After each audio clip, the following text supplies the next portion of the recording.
Bonjour à toutes et à tous et bienvenue dans votre tranche de l'interview du mois de la femme dans le cadre de Yara Adjassi. Les avancées de droits des femmes et les perspectives d'avenir dans un contexte mondial marqué par de mutations sociales et politiques majeures, la question des droits des femmes demeure au cœur de préoccupations. À cette occasion, nous recevons pour nos chers lecteurs et téléspectateurs Madame Marie-Claire Mvumbi, sénatrice. Bonjour Madame. Bonjour. Pourriez-vous vous présenter brièvement pour nos téléspectateurs et nos lecteurs qui vont nous lire à tout à l'heure? Avec grand plaisir. Tout d'abord, merci de m'accorder ce temps de parole. Donc moi, je suis Marie-Claire Mvumbi. Je suis sénatrice au Sénat de Belgique. Qu'est-ce que vous souhaitez avoir d'autre comme information? Votre parcours, votre engagement par rapport aux droits de femmes. Ok, alors mon engagement, c'est surtout du féministe militant.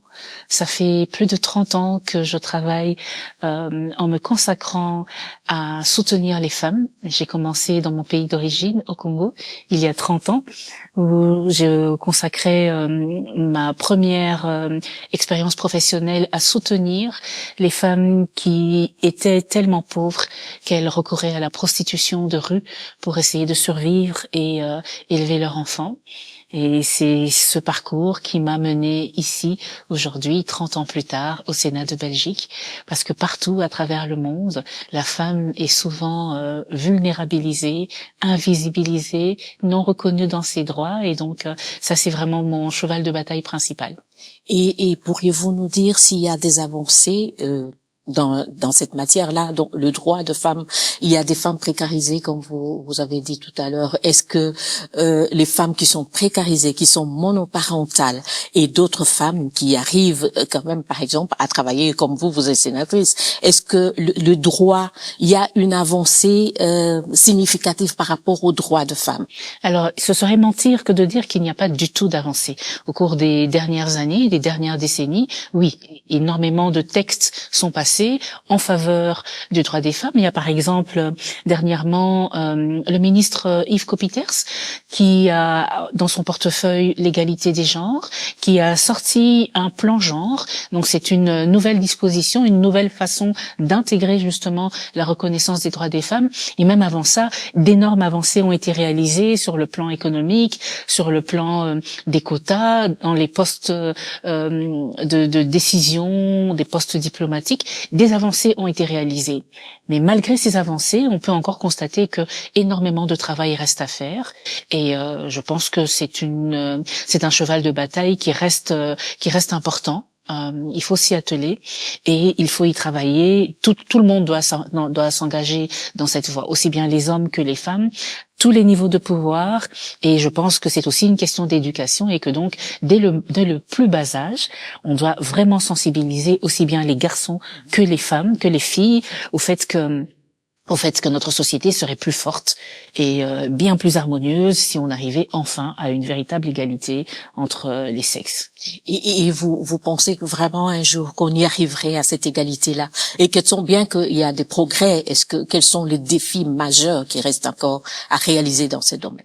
Alors moi, je suis quelqu'un de très optimiste. Si je ne crois pas dans ce que je fais, je ne m'implique pas.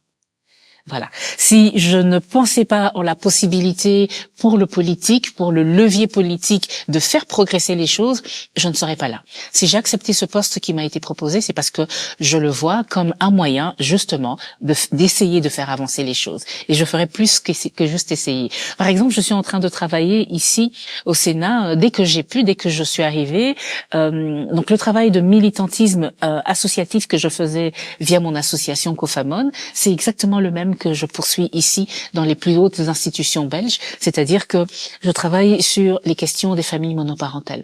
Comment mieux les soutenir, comment mieux les intégrer dans notre société, comment mieux les reconnaître, comment mieux les accompagner vers l'autonomie financière, comment s'assurer que lorsqu'on est seul en tant que maman solo, avec 3 enfants et qu'il faut conduire un à la crèche, les 2 autres à l'école, avec des horaires pas forcément compatibles avec le monde du travail, eh bien, comment est-ce que la société société peut mettre en place des éléments structurels pour que cette maman-là aussi puisse retrouver le chemin de l'emploi et donc sa dignité et sa place dans la société. Ça, c'est le travail que je suis en train de faire. C'est quelque chose qui est également dans le sens de l'égalité des genres, parce que je ne sais pas si vous le savez, mais les questions de monoparentalité touchent 9 fois sur 10 la maman. Et donc, même lorsque la loi va être utile pour les deux sexes, aussi bien pour le papa solo que pour la maman solo, nous le savons, avec les statistiques à l'appui, que dans 9 cas sur 10, elle va surtout soutenir la femme.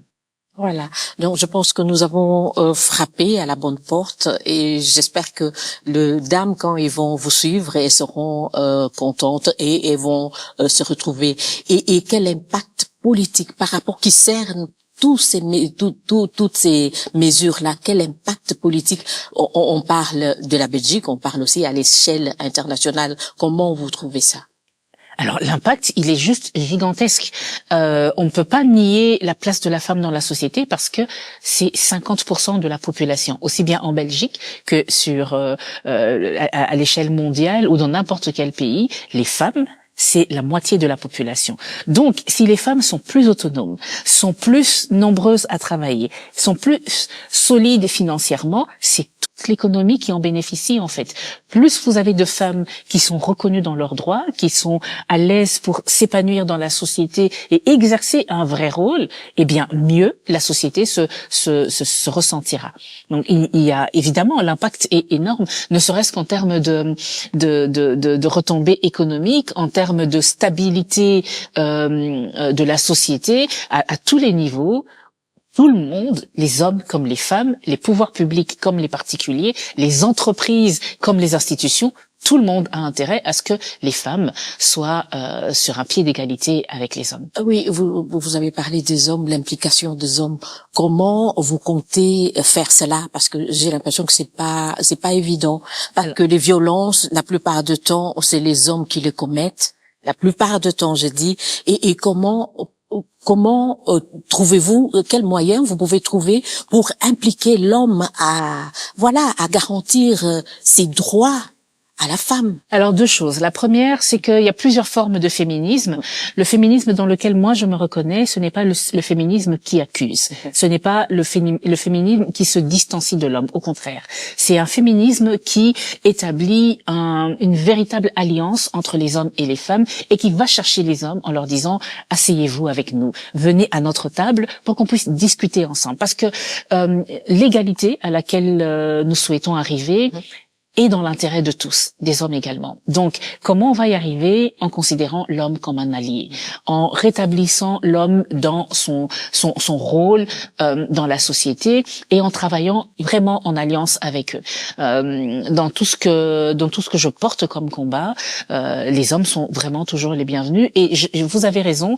Au cours de ce mois de mars, je pense que je dois être à mon 50e événement où je suis invitée pour discuter justement de la place de la femme dans la société et de comment améliorer. Eh bien, je dois vous dire que sur les 50 événements où j'ai été invitée à travers tout le pays, je ne suis pas certaine qu'il y en a eu un seul où il y avait plus de 10% d'hommes dans la salle.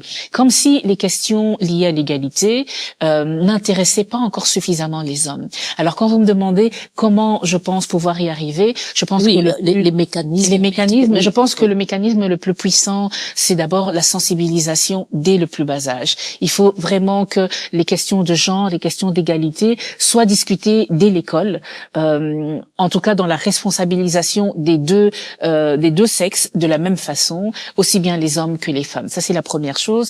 La deuxième chose, il y a cette question de quota qui est souvent décriée, mais que moi je considère comme un mécanisme nécessaire, parce qu'on l'a bien vu encore ici en Belgique au moment de la formation de notre gouvernement fédéral. Lorsque ce n'est pas écrit dans les textes, eh bien, il y a une réaction d'oubli, d'invisibilisation.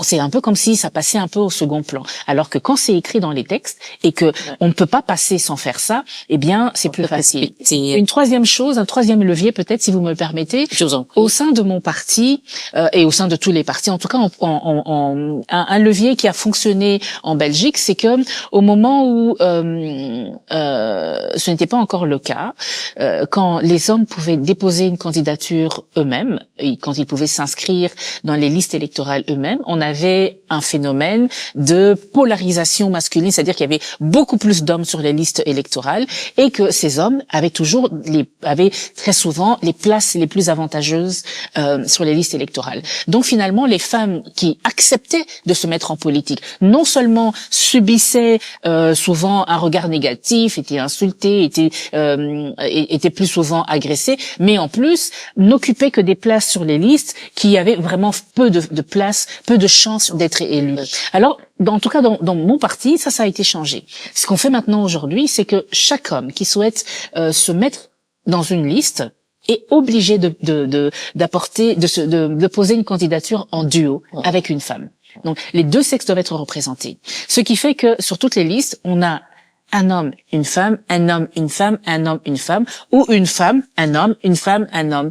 Donc, par exemple, lors des dernières élections fédérales, dans mon parti, dans ma province de Liège, la tête de liste était Vanessa Mas, qui est aujourd'hui ministre, voilà, et donc juste après elle, c'était un homme, et puis encore après une femme, et donc le résultat, c'est que nous avons pu apporter 3 sièges liégeois au Parlement fédéral, et donc nous avons Vanessa Mas, femme, Luc Franck, homme, et Isabelle Ancet, femme. Donc on a 2 femmes et un homme.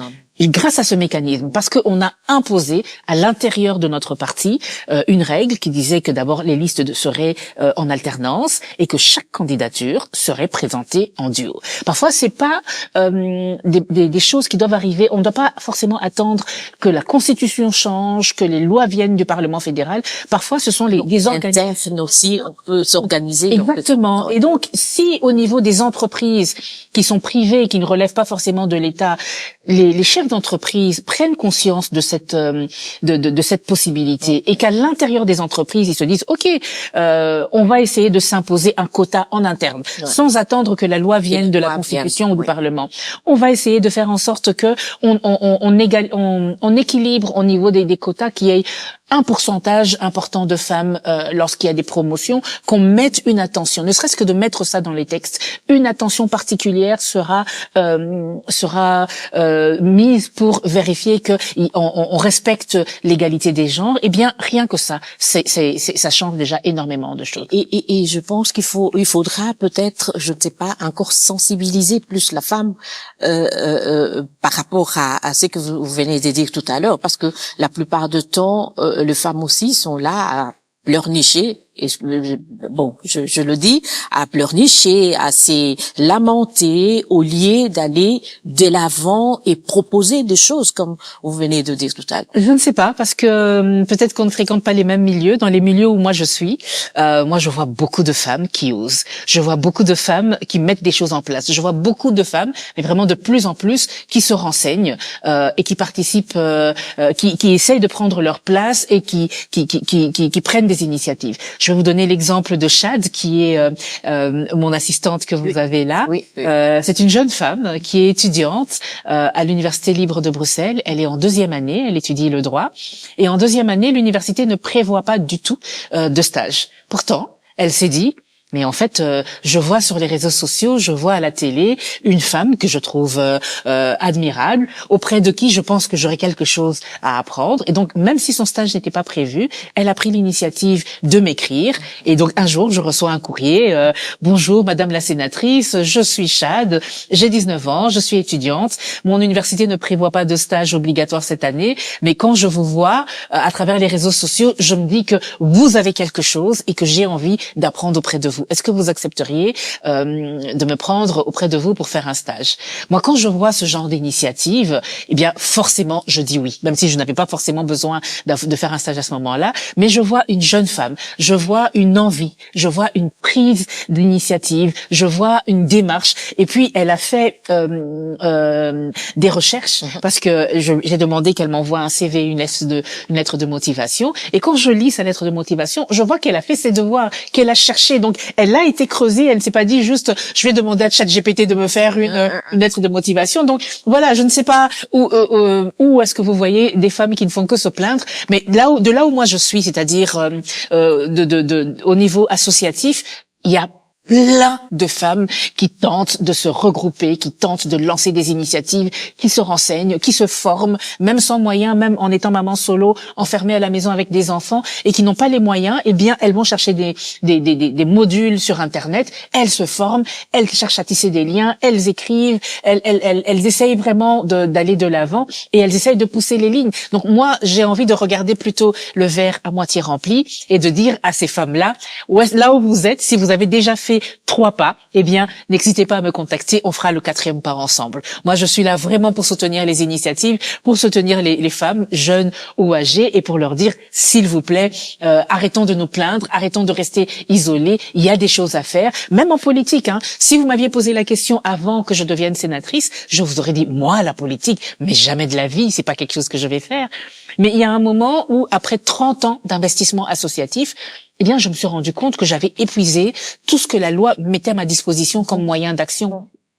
Et qu'on aime la politique ou pas, qu'on soit intéressé par la politique ou pas, il y a un moment où la politique reste le seul levier. Quand vous voulez créer des lois, quand vous voulez impulser des réformes, quand vous voulez que des textes passent, c'est le politique. Qu'on le veuille ou pas, c'est le politique. Donc ça, c'est un autre message que j'en lance à toutes les femmes, jeunes ou âgées, à toutes les femmes, qu'elles soient d'ici ou d'origine migrante comme moi. Si vous voulez vous lancer en politique, ou que vous soyez en Belgique, n'hésitez pas à me contacter. Contactez-moi, je vais vous parrainer. À l'intérieur de mon parti, vous pourrez être accompagné, coaché, formé pour apprendre à prendre votre place dans la société. Il ne faut pas attendre que quelqu'un vous donne le micro. Prenez le micro. Il ne faut pas attendre que quelqu'un crée un projet pour vous. Lancez-vous, osez créer un projet. Il ne faut pas attendre que l'université vous dise « vous êtes obligé de faire un stage ». Faites comme Chad et dites « moi j'ai vu que ce soit dans n'importe quel parti, chez Écolo, au PS, chez les engagés, au MR, j'ai vu une femme dont je pense que je pourrais apprendre. Écrivez-lui. » Et dites, écoutez, est-ce que je peux venir passer une journée, une semaine, un mois auprès de vous? Je pense que je pourrais apprendre quelque chose qui me permettrait de mieux m'épanouir. Je vous ai parlé de Chad, j'ai envie de vous parler également de Carole. Oui. Carole également, et elle est maman solo. Elle a une petite fille de 10 ans. Et elle a pris, comme souvent, du temps dans sa vie pour s'occuper de sa fille, et ce n'était pas compatible avec le fait d'avoir une activité professionnelle. Et donc là que l'enfant commence à être un peu plus grand, un peu plus mûr et qui peut rester à la garderie, elle s'est demandé, est-ce que je ne profiterais pas de ce moment pour me remettre le pied à l'étrier, pour revenir dans la société, parce que on a vécu avec mon bébé beaucoup repli. Et ça, c'est souvent les femmes qui ont ça. Hein. Les femmes ont ce réflexe de se dire, je dois protéger mon enfant, je dois protéger mon foyer, donc je vais me replier et je vais prendre d'abord soin de ce qui lui semble important. Oui. Le problème, c'est que la société ne s'arrête pas pendant que vous prenez soin de vos enfants. Donc il y a 1 année qui passe, il y a 2 années qui passent, il y a 5 années qui passent, et plus les années passent, plus vous êtes éloigné du marché de l'emploi, moins vous avez confiance en vous, en fait. Oui. Et donc, le travail que nous sommes en train de faire avec Carole en ce moment, c'est celui-là. C'est celui de rebooster sa confiance en elle. Alors, quand je l'ai rencontrée, la première tâche que je lui ai demandé, elle a failli tomber évanouie. Je lui ai dit, prends mon téléphone, tu sors, on était dans un café, tu sors, tu prends mon téléphone et tu entres et tu me filmes. Elle m'a regardée, elle est devenue toute blanche, elle m'a dit, je n'oserais pas, c'est un lieu public, il y a des gens qui nous regardent. Et je lui ai dit, écoute, si tu fais pas ça, moi je te prends pas pour le stage. Et donc elle a été obligée, elle a pris mon téléphone, elle est sortie, elle est rentrée, elle a filmé, et puis elle est revenue, et puis je lui ai demandé, est-ce que tu es morte? Non. Est-ce que quelqu'un t'a embêté? Non. Est-ce que quelqu'un t'a remarqué? Non. Et donc, En fait, chaque fois qu'on passe une journée ensemble, elle gagne en confiance en elle. Et moi, je suis tellement fière d'elle parce que au bout de la 3e journée, franchement, elle pourrait aller travailler à la présidence avec le roi et la reine. Elle est parfaitement prête. Et ça, c'est bien. Donc, selon vous, il faut oser. Il faut oser. Ça, c'est le premier, c'est le plan elle est toute rouge maintenant.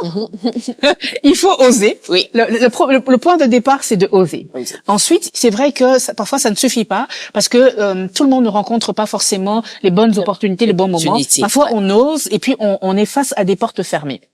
Et donc, ça, c'est encore un autre appel que je vais lancer, mais cette fois aux femmes qui ont la chance dans notre société d'avoir des postes à responsabilité, d'avoir des opportunités. S'il vous plaît, tendez la main aux autres femmes. C'est super important, ça. Parce que il y a plein de gens aussi autour de moi qui osent, je vais parler de Kajobé, qui est une femme qui m'a invitée à un événement qu'elle a organisé il y a 3 jours, et où j'ai été avec plaisir. Et elle réunissait 20 femmes d'origine migrante qui venaient pour partager leur parcours de migration. Alors on a beaucoup pleuré parce que c'est souvent des histoires très douloureuses. Et elles ont beaucoup raconté aussi tous les efforts qu'elles ont faits pour essayer de trouver une situation, mais sans forcément trouver le réseau. Donc le réseau est très important également. L'opportunité est très important également, parce que parfois on fait des efforts, on s'inscrit à des formations et puis on a le diplôme, mais le diplôme il reste à la maison, il prend la poussière. Donc vraiment, les femmes et les hommes qui ont un pouvoir de décision, qui sont à des postes de responsabilité, s'il vous plaît, prenez le temps d'ouvrir vos portes. Carole, par exemple, n'a pas de voiture. Donc j'aurais pu dire ah ben non, c'est compliqué, moi je vais travailler qu'avec quelqu'un qui peut me suivre partout parce que je cours, je galope. Eh bien aujourd'hui, j'ai été la prendre devant l'école de sa fille. Je suis pas obligée de faire ça. Je suis sénatrice, je suis très occupée. J'aurais pu démarrer et lui dire écoute, démerde-toi, prends le bus, prends le train. Mais non, j'ai pris mon temps. Je comprends sa situation. Je veux la voir améliorer sa vie et gagner en confiance en elle. Alors j'ai quitté ma maison. Je suis allée la chercher devant l'école de sa fille pour qu'elle puisse venir voir le Sénat, pour qu'elle puisse venir et avoir une expérience professionnelle qui lui donne confiance en elle et qui lui permet de se dire en fait pourquoi est-ce que je reste à la maison? Je suis parfaitement capable d'intégrer ce monde, même si c'est le monde le plus élevé en Belgique. Eh bien, je suis parfaitement à l'aise. Je suis comme toutes les personnes qui travaillent là. Je peux y arriver. Même en étant maman solo, même en ayant un enfant, même en ayant été pendant des années déconnectée du monde du travail. Parfois, il faut vraiment juste rencontrer quelqu'un qui vous redonne confiance en vous et qui vous ouvre son réseau pour vous donner l'occasion d'avoir de belles opportunités. Merci beaucoup, Madame la sénatrice. Et là, vous êtes sénatrice belge, bien sûr, mais vous êtes d'origine congolaise, congolaise et africaine, et je suis très fière de mes origines. Hein. Ah, c'est bien. Et juriste aussi. Je suis juriste de formation. Et d'après mes informations, bien sûr. Dites-moi. Ah, j'espère que c'est vrai. Et ainsi, pourriez-vous, comme vous avez le deux, non, je ne suis pas binationale parce que et ça a été une grosse pierre d'achoppement dans mon parcours. C'est vrai qu'il y a des pays qui acceptent la double nationalité. Je crois que c'est le cas au Maroc, en Tunisie. Mon pays à moi, donc la République démocratique du Congo, refuse la binationalité. Donc, lorsqu'on prend la nationalité belge, on perd ou n'importe quelle autre nationalité, on perd illico la nationalité congolaise. Donc aujourd'hui, si je veux aller voir ma mère et mes parents qui vivent encore au Congo, vous avez droit à un visa. C'est pas que j'ai droit, je dois aller demander un visa. Comme si je n'avais aucun lien avec le Congo. Ça, j'avoue que c'est quelque chose qui me fait beaucoup de peine. Et cette position-là vous pouvez avoir peut-être une double vision de voir le problématique de droits de femmes, que ça soit ici en Belgique ou la femme européenne ou la femme en Afrique. Est-ce que vous pouvez nous faire Oui, bien sûr. En fait, c'est une très grosse richesse parce que je pense qu'il n'y a pas beaucoup de politiques en Belgique qui sont nés dans un pays aussi pauvre que le Congo, qui ont grandi, qui ont fait toutes leurs études. Moi, j'ai fait toutes mes études au Congo. J'ai fait l'université, le droit. Mon diplôme universitaire de base est un diplôme congolais. J'ai commencé ma carrière professionnelle au Congo, donc effectivement j'ai un regard qui est énormément teinté de ce que j'ai vécu au cours des 25 premières années de ma vie, et je pense que c'est une énorme richesse parce qu'effectivement une part importante de mon travail de sénatrice, c'est la diplomatie parlementaire, c'est-à-dire que je peux m'engager à essayer de développer et renforcer les relations qu'a la Belgique avec les autres pays. Et donc, j'ai ce regard doublement riche, qui me permet de dire, ah oui, mais peut-être que le regard, quand je suis invitée par l'ambassade du Burundi, comme c'était le cas la semaine passée, l'ambassadeur du Burundi organisait une table ronde sur la meilleure façon de développer l'agriculture au Burundi, et j'étais extrêmement épatée, aussi bien par la qualité de l'organisation que par la qualité des intervenants, que par la volonté aussi des autorités burundaises d'aller vraiment vers une agriculture qui soutient réellement leur pays. Et j'étais également très impressionnée par les autorités que ce soit belges ou européennes qui étaient là, parce que aujourd'hui elles se positionnent non plus dans un rapport de dominant à dominé, mais vraiment d'égal à égal.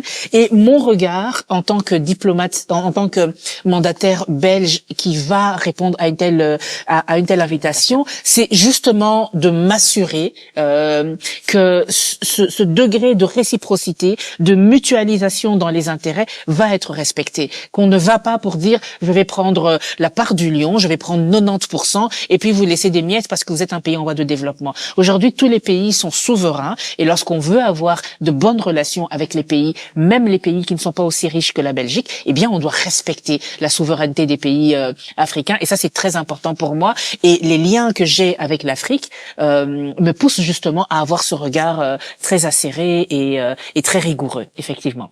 Et vous pensez qu'il y a aussi des avancées dans les domaines de droits de femmes en Afrique? Ou dans votre pays d'origine, par exemple? Alors, c'est justement sur des questions sur lesquelles je suis prête à travailler. Donc, je lance aussi un appel là-dessus. Il y a la semaine passée, il y a quelques jours, j'ai été invitée par l'ambassadrice de l'Afrique du Sud cette fois, son Excellence Thokozile Xassa, qui est très engagé et impliqué sur les questions de genre, justement. À chaque fois qu'il y a un événement diplomatique sur ces questions-là, eh bien, on se croise à tous les événements. Elle est vraiment très engagée. Et là, elle organisait justement une table ronde avec de haut niveau, avec des ambassadrices, avec des responsables politiques, justement pour parler de ces questions d'avancée sur le genre. Et donc, c'est un appel que je lance aux responsables politiques de toute l'Afrique, justement, que sur ces questions-là, effectivement, si des avancées sont à réaliser, je suis parfaitement ouverte à tendre la main et à y travailler de concert avec les pays émergents qui souhaiteraient progresser sur ces questions. C'est quelque chose que, ici au Sénat belge, je siège justement dans la commission pour l'égalité des genres, et donc et aussi nous avons accès de par cette position à ce qui se fait avec UN Women par exemple, avec les grands organismes internationaux. Et si je peux ouvrir mon adresse, mon carnet d'adresses, mes contacts, mes opportunités, d'ailleurs c'est ce que je fais sur LinkedIn. N'hésitez pas à me suivre sur LinkedIn, parce que j'utilise ce réseau social pour partager chaque fois que je le peux toutes les opportunités que je trouve, que ce soit de formation, de stage, parfois de stages rémunérés, de fellowship, de soutien financier, d'appel à projets pour les associations, même toutes petites, même celles qui se créent en Afrique. Eh bien, n'hésitez pas à me suivre sur LinkedIn, parce que c'est plein de bonnes adresses, de bonnes astuces, de bons conseils. Je tiens vraiment à être une porte ouverte d'opportunités pour les pays africains. Et pas plus tard que le 5 mars, oui, il y a une jeune femme, oui, Gloria Odia, qui a perdu la vie, tuée par son ex-compagnon. oui. Elle avait déposé la main courante à Oui. plusieurs reprises auprès de la police, mais ça n'a pas été. Oui. Et là, Oui. elle est à Schaerbeek, elle est morte, elle est partie. Quel conseil vous pouvez donner, que ce soit à la jeunesse, que ce soit aux parents, par rapport à cette question qui revient des féminicides? Eh bien, avant de m'adresser aux familles, aux victimes, je voudrais d'abord effectivement envoyer tous mes vœux de soutien à la famille qui perd une très jeune, très belle femme. Elle n'avait que 24. Elle n'avait que 24 ans et personne, et même si elle avait été plus âgée ou plus jeune, aucune femme en 2026 ne devrait jamais mourir de cette façon-là, parce qu'elle est une femme, parce qu'elle ouvre la porte de son cœur, de sa vie à quelqu'un qu'elle aime, à qui elle fait confiance. C'est vraiment, à mes yeux, la pire manière de mourir. Deuxièmement, ce que je voudrais dire, c'est que vous parliez des pays africains, des pays en voie de développement par rapport à la question du genre. Eh bien, ça, c'est un indice pour souligner le fait que même ici, tout n'est pas encore parfait. Malgré les avancées qui sont réalisées, malgré l'argent, les gros budgets qui sont dédiés à l'égalité des genres, malgré les centres de prévention contre les violences sexuelles qui ont été créés encore les dernières années, malgré que la police, des services sont créés et que le personnel est formé, eh bien, on n'arrive toujours pas à annihiler les féminicides. Et encore en 2026, des femmes continuent à mourir sous les coups de leurs compagnons ou de leurs ex-compagnons. Ça, c'est vraiment un signe, mais le signe le plus horrible pour dire qu'il y a encore énormément de travail qui doit être fait. Donc voilà, ça c'était les deux premiers points sur lesquels je souhaitais revenir. Et donc maintenant, le conseil, vous me demandez d'adresser un conseil. Eh bien, le premier conseil que je voudrais donner, d'abord aux femmes, aux jeunes femmes, parce que je suis maman de deux jeunes filles, et donc ce qui est arrivé à Gloria, eh bien, pourrait arriver à mes filles dans quelques années. Le conseil le plus important, c'est celui-ci. Il n'y a pas de place pour la violence dans l'amour. Je vais répéter, il n'y a pas de place pour la violence dans l'amour. Il n'y a pas de place pour la violence dans l'amour. Personne ne peut prétendre vous aimer et en même temps vous faire du mal. Si quelqu'un vous frappe, si quelqu'un vous violente, même ne serait-ce que psychologiquement ou mentalement, c'est une relation qui n'est pas bonne pour vous.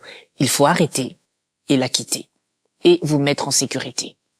Il faut en parler autour de vous, à quelqu'un de confiance, de façon à ce que votre entourage sache qu'il y a une source de danger. Parce que très souvent, qu'est-ce qui se passe?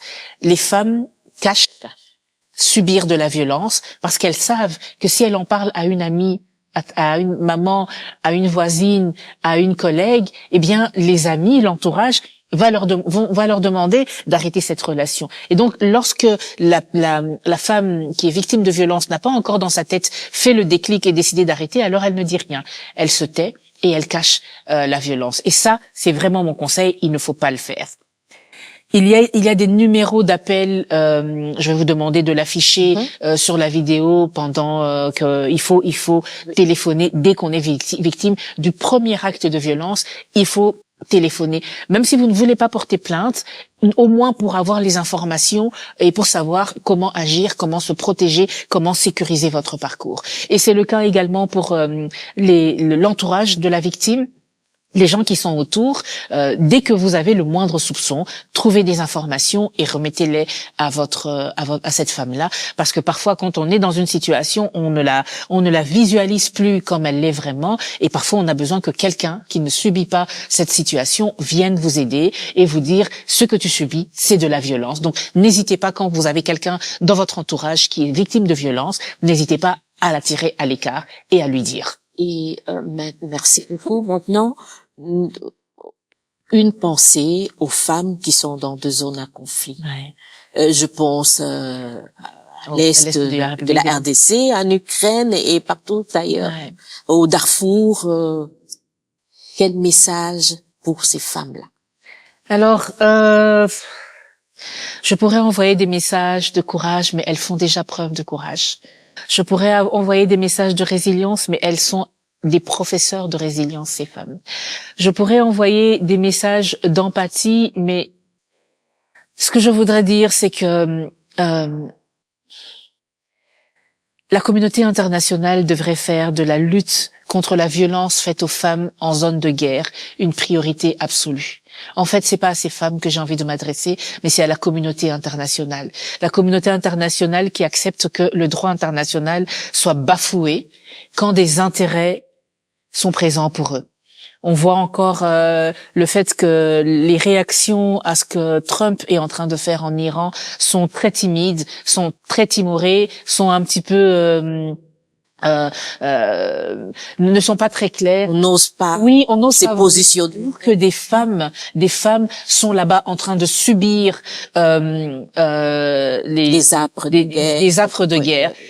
Vous parliez de la République démocratique du Congo. À l'est de mon pays, à l'est du Congo, le viol est utilisé comme arme de guerre. C'est quelque chose d'absolument insupportable pour moi. En tant que femme, en tant que maman de fille, je trouve que le corps de la femme est encore trop souvent utilisé comme un objet, comme une arme, comme non pas, il n'est pas reconnu à sa juste valeur. Et ça, c'est quelque chose que je souhaite que la communauté internationale prenne vraiment à bras le corps et considère que c'est une priorité absolue. Quand ce sera le cas, aussi bien dans les instances internationales comme l'ONU que dans tous les gouvernements, tous les sénats, à l'UIP, donc l'Union interparlementaire, une fois que ce sera le cas, je pense que les choses iront vraiment encore beaucoup mieux. Et j'aimerais dire aux femmes de l'Est de la République démocratique du Congo que, en tant que femme, en tant que mère, en tant que sénatrice belge, j'ai déposé un texte ici au Sénat que je peux vous envoyer, comme ça vous l'afficherez sur la vidéo. J'ai déposé un texte justement pour parler en leur nom. Dès que je suis devenue sénatrice, c'est le premier texte que j'ai déposé ici. J'ai demandé au Sénat, à tous les sénateurs, de dire avec moi à quel point l'agression que subit par le Rwanda, la République démocratique du Congo, viole tous les principes de droit international.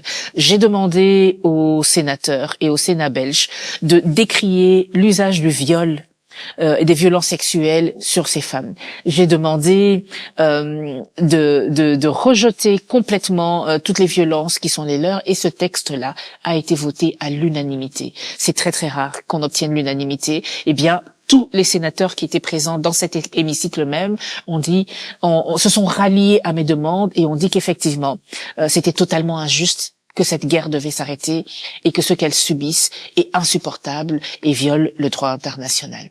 Donc je suis de cœur avec elle, je pense à elle tout le temps.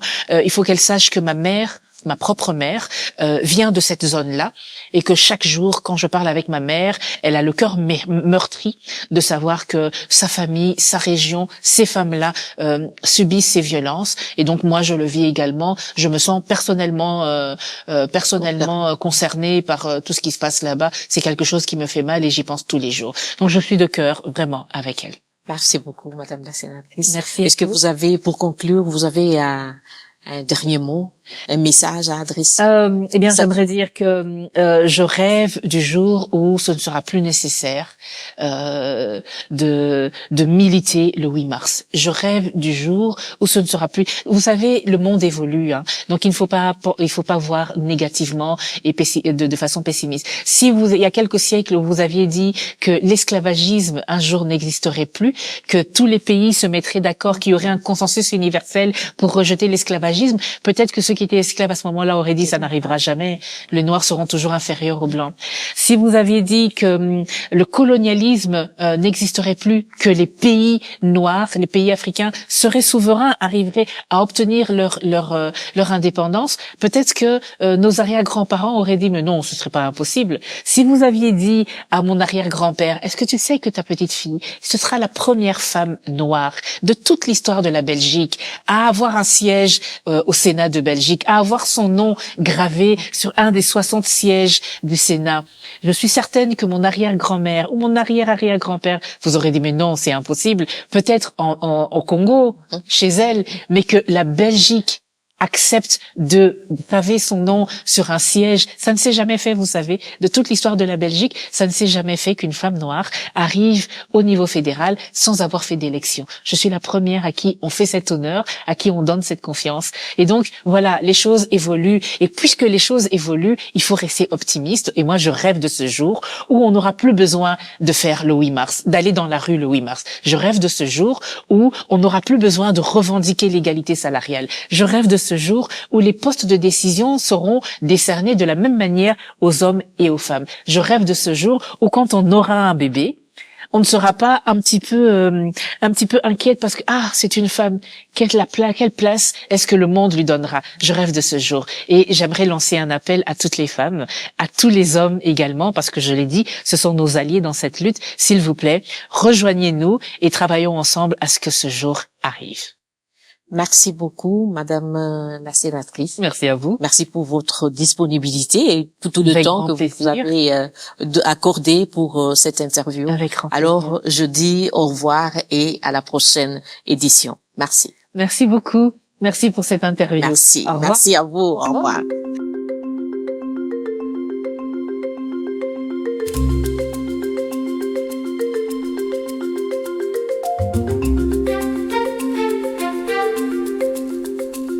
Thank you.